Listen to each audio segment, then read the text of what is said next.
Hi, welcome back to my channel, Jasmine's Creative World. Today we are going to be starting on our basic stitches.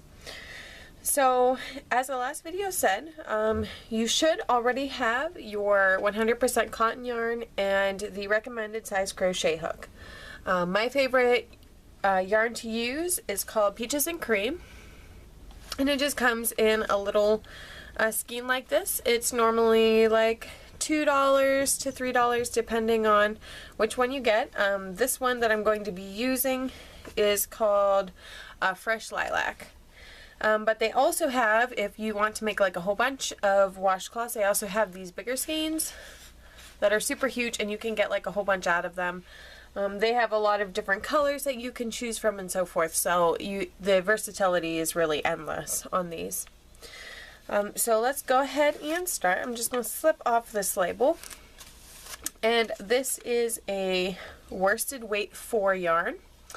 And so according to the label that we talked about last time, the suggested hook size is 5 millimeters or a US-H hook.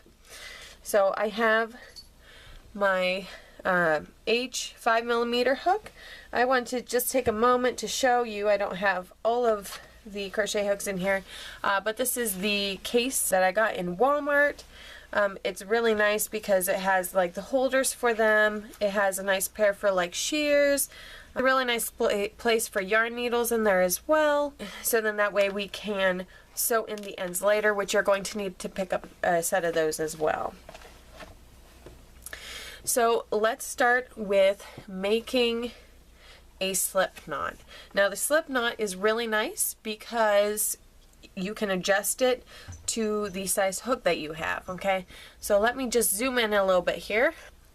So to make a slip knot, you're going to take and create a loop like this, twist, grab the long piece, and pull. So then you have this nice little hook here. So see, then you can put your crochet hook in there and just pull on the skein of yarn and it adjusts to your hook. So that's really nice. So let's go ahead and try that one more time. So create your loop, the tail underneath, twist, grab the long tail, and then pull the short tail to close that loop. One more time.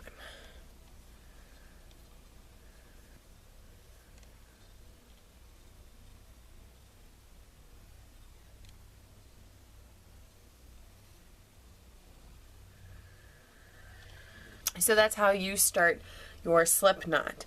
Now this is good for a variety of projects.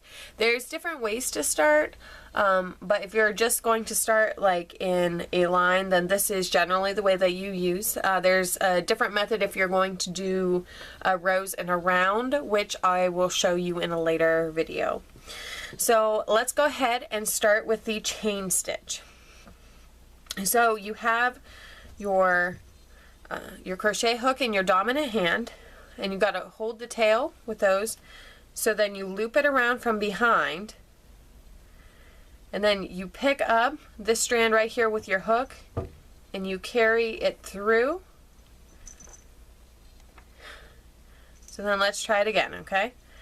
So carry it around from the back, bring it through,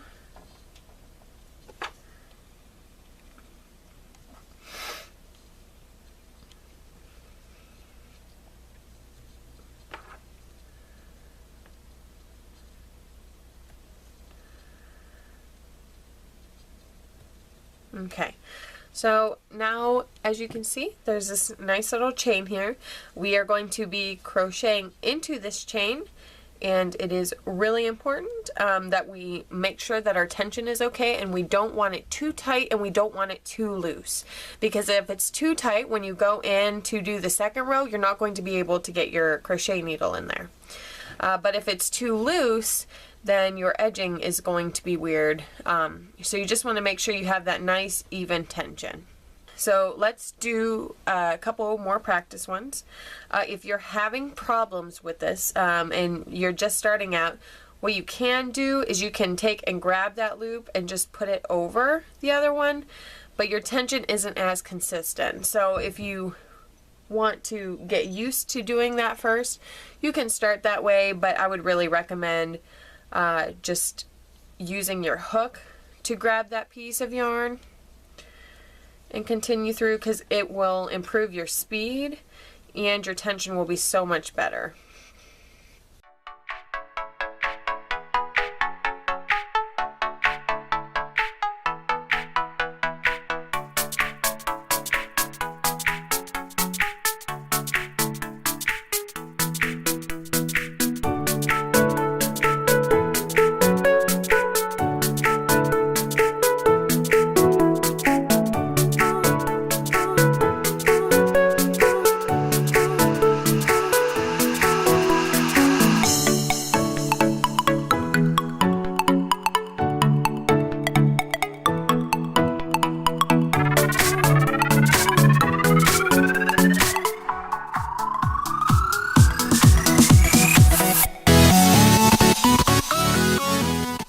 So I went ahead and chained 30. So go ahead and chain your 30 and then unpause the video and come on back. So the most basic of the crochet stitches is called the single crochet. The shorthand for it is SC. But you want to make sure when you are moving on to your next row that you have what is called a turning chain. So that just means for single crochet, you're going to chain one extra. And then when you start your single crochets, you're going to skip that chain that we just made and go into the second one. Now for a single crochet, you don't have to yarn over or anything. You just insert your hook into that stitch, grab the yarn, pull it back out to the other side, yarn over, and pull through both loops. So let's try that again. So insert the hook through the stitch, grab the yarn, pull it back through, yarn over, and then pull through both loops.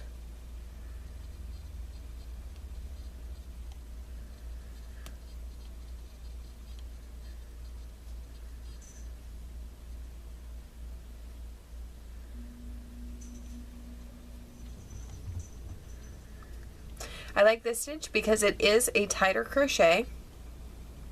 And it is really nice for washcloths and so forth because it's a nice thick stitch. You don't have to worry about like your fingers going through the spaces of the stitch.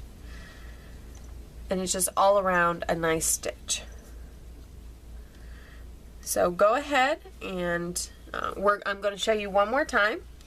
And then you can go ahead and pause the video and then do the remaining single crochets.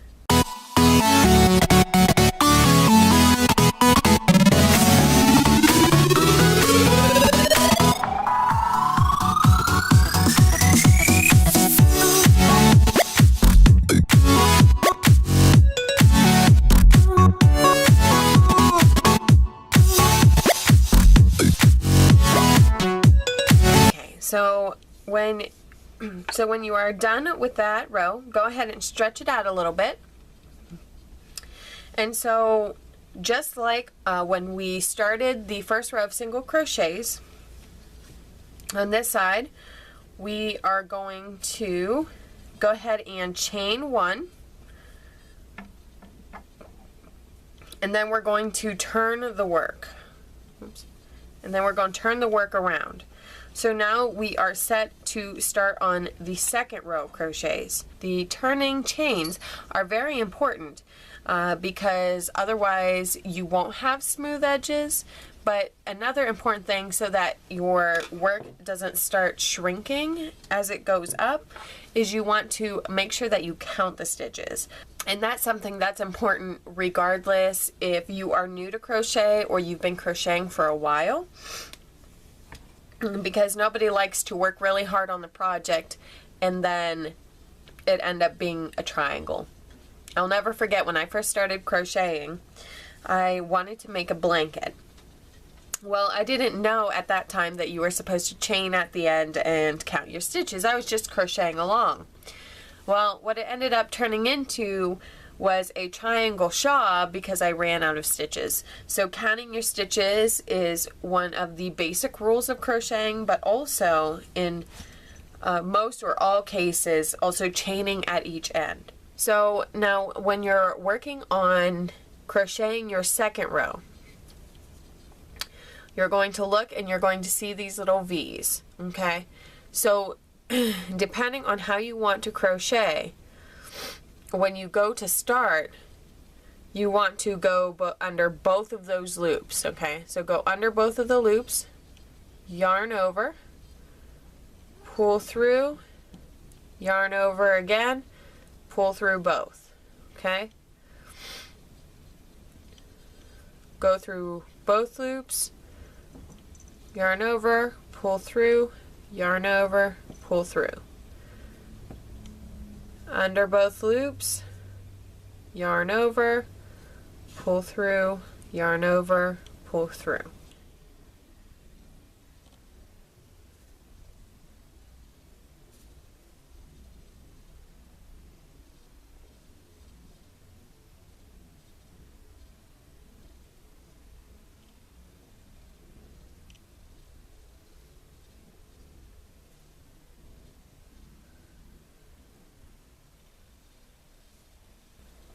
So you can keep practicing for the next couple days on how to do the single crochet. You can either go ahead and make your washcloth out of just single crochets. It's really nice, really tight, has super awesome scrubbing power, or there will be a granny square washcloth pattern that I'm going to show you guys a little later.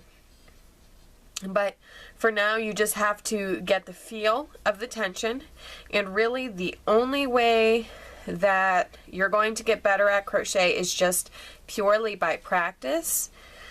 So what I did when I first started learning how to crochet is I always just carried a small skein of yarn in my purse and a crochet hook, and whenever I was sitting somewhere for a long amount of time, then I would just pull it out and crochet a little bit. In fact, I actually still carry my whips or my work in progress. I still carry them in my purse so that when I'm at the doctor's office or when I'm on a break at work, then I can just whip it out real quick and can work on it some more. So that is all that I have for you today. So that's your homework. I'm sorry, I'm giving you guys homework. It's just work on your single crochets. Thank you so much for watching. I hope that you really enjoyed this video. Give it a thumbs up and make sure to subscribe to my channel. I'm really looking forward to hearing from you guys. So let's keep it up and let's keep on growing the crochet community.